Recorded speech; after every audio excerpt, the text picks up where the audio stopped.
मी आता महाळगावच्या मुख्य रस्ता जो आहे त्या रस्त्यावरती आहे आणि जसं की स्वच्छ भारत अभियानचा नारा हा पूर्ण देशभरामध्ये दिला जातो.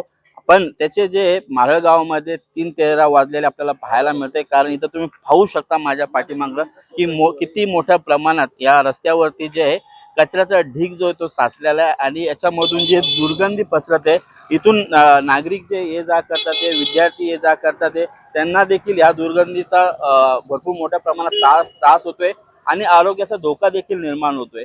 पण इथं जे ग्रामसेवक असतील, आता जो आहे प्रशासकीय कार्य ग्रामसेवक याकडे दुर्लक्ष करत आहे, याच्याकडे लक्ष देत नाही. इथं काही स्थानिक ग्रामस्थ आहे आपल्या सोबत, आहे आपण त्यांच्याकडून जाणून घेणार आहोत. कारण त्यांनी मागील 15 तारखेला ह्याच कचऱ्या संदर्भात त्यांनी व्हिडिओना तक्रार दिली होती. काय नेमकं प्रकारे आपल्या सोबत इथले जे ग्रामस्थ आहे संकेत हिंदेराव, त्यांच्याशी आपण थेट जाणून घेणार आहोत.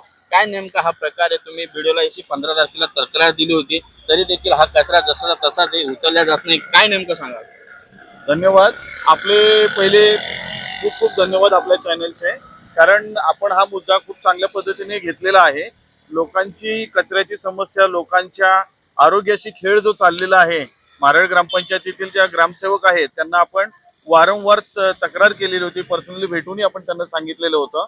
परंतु त्या ग्रामसेवकांनी आपल्या ज्या मागण्या होत्या किंवा आपण त्यांना कचऱ्याचं व्यवस्थापनच करायला सांगणार होतो, तर त्याच्याकडे पूर्ण दुर्लक्ष केलेलं आहे. त्यामुळे आपण या संदर्भातली आपली जी तक्रार होती ती आपण बीडीओ कल्याण पंचायत समिती यांच्याकडे केली होती. कल्याण पंचायत समितीच्या बीडीओनी तात्काळ त्याची दखल घेऊन ग्रामसेवकांना एक शोकॉज नोटीस देऊन 7 तारखेला 7 दिवसामध्ये सदर कचऱ्याचं व्यवस्थापन करण्याची त्यांना सूचना दिलेल्या होत्या आणि सूचना करून केलेल्या 7 दिवसात सांगितलं होतं, पण आता 13 दिवस झाले. टोटल 13 दिवसात अजून कुठलं काम त्यांनी केलेलं हो, ही खूप खेदाची बाब आहे की ग्रामसेवक हे आपल्या वरिष्ठांचे आदेश पाळत नाहीयेत आणि अक्षरशः वरिष्ठांच्या आदेशाला ते केराचा टोपली दाखवत आहेत.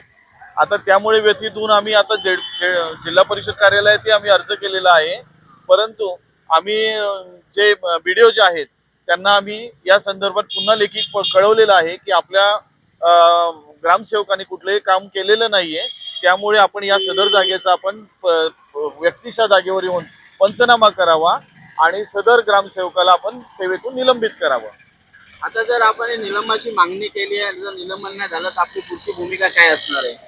जर हा गावच्या आरोग्याचा प्रश्न असेल आणि स्थानिक म्हणून आमची एक जबाबदारी आहे, त्यामुळे संपूर्ण परिसरातील तरुणांना एकत्र करून आम्ही या संदर्भात आवाज उठून पंचायत समितीवर आम्ही या संदर्भात मोर्चा नेणार आणि तिथे उपोषणाला बसण्याची आमची तयारी आहे.